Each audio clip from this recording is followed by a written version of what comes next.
Good morning, my name is Davide Bonomi. I'm a PhD student at City University of London, and today I will talk about correlators from unitarity in one-dimensional conformal field theory. This talk is based on ongoing work with Lorenzo Bianchi, Gabriel Bliard, Valentina Forini, and Giulia Peveri. First of all, why are we interested in one-dimensional conformal field theories? Well, the reason is that they have many interesting realizations, such as, for example, conformal line defects in higher dimensional CFTs, lines of fixed points in SYK models, and boundary correlators of quantum field theories in ADS2.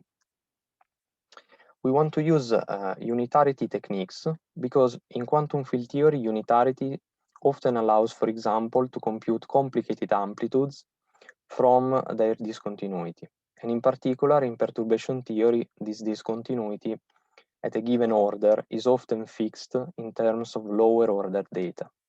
For this reason, unitarity methods have been crucial for an efficient evaluation, for example, of scattering amplitudes in four-dimensional QFTs. In recent years, unitarity has also been applied successfully to higher dimensional CFTs in combination with the crossing symmetry. Since we are interested in correlators of one-dimensional CFTs, we need to know that 2 and 3 point functions are completely fixed by conformal symmetry in terms of conformal dimensions and OPE coefficients, whereas for the 4 point functions depend on an unknown function g, which depends on a conformal cross ratio z. This function g can be expanded using the OPE as a sum over the conformal dimensions of the exchange operators of conformal blocks.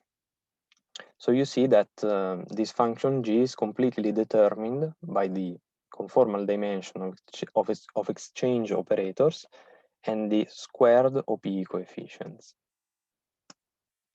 We can also expand g using the OPE in different channels, and since the different expansions have to agree, we have a constraint on the function g, which is crossing symmetry. We can also impose unitarity, and we find that in the large z limit, the function g is bounded. This is called Reggie-bounded. We can also expand g using a basis of eigenfunctions of the conformal Casimir, and we find this apparently complicated function. Here you see there is a first term, which is an integral, a complex integral, and the second term, which is just a sum over even numbers. Now, this second term, in general, is cancelled.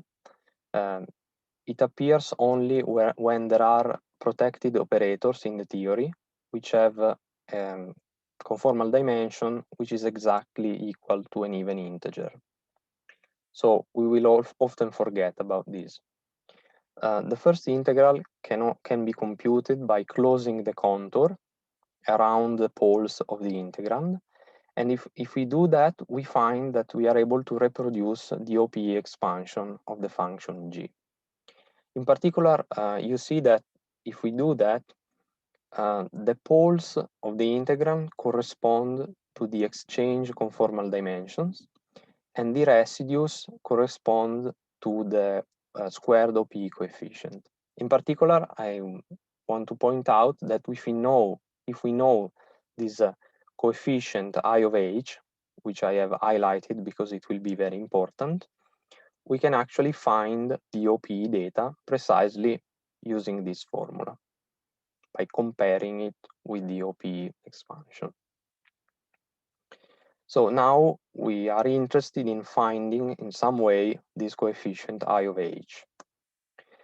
Actually, there is a way to do it, because a couple of years ago, it was found an inversion formula which allows to find this coefficient I of h from the double discontinuity of the correlator. This formula works for bosons and fermions. However, in the case of bosons, there are some subtleties, and one needs to often regularize the correlator. and add 2 extra terms to the formula, which are just contour integrals around semicircles centered in z equal 1. In this formula, this function h, this integration kernel, is known explicitly for all integers delta in the case of bosons and for half integers in the case of fermions. However, the crucial ingredient of the formula is the double discontinuity, which is just the difference between the correlator and the two different analytic continuations around z equal 1. From the physical point of view, it represents the thermal expectation value of the correlation function of a double commutator. In particular, the two analytic continuations correspond to the out-of-time order contributions to the double commutator. Now, why is this formula useful? Well, the reason is that the double discontinuity in perturbation theory can be computed at any order from lower order data. So this formula is very powerful in perturbation theory because it allows us to find from the double discontinuity the coefficient I of h and then the OPE data and maybe even the full 4-point function. This will be the most important point. Now, let's see a bit more in detail the case of perturbation theory. Now we start from a generalized free field, and then we consider a perturbative expansion around GFF. Here I've written down the first few terms in the expansion, which look very complicated. However, you can see below that the double discontinuity in this case is very simple. And actually, you can look, for example, at the second order. The double discontinuity, as I promised, is fixed in terms of lower order data.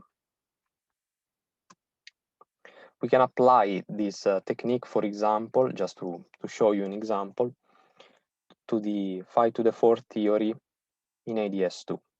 Now, in this case, the boundary 4-point functions define a one-dimensional CFT, and we can check actually the result that we get against explicit computations, or in some cases, against the results from a functional approach. So we start from tree level. We set for simplicity delta equals to 1. And then, since the double discontinuity in this case, as I've shown before, is 0, we can find easily the coefficient from the small contour integrals.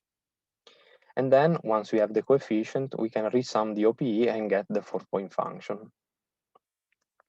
At one loop, the situation is a bit more difficult. The double discontinuity is still very simple because it is just a log squared.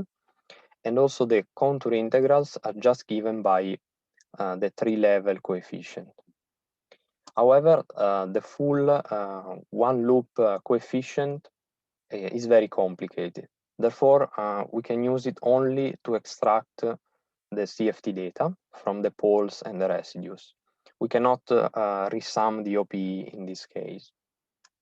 What we can do is to impose an ansatz using functions up to transcendentality 4, and then fix the unknowns in the ansatz from crossing symmetry, unitarity, and using the OPE data that we extract from the coefficient that I showed you before.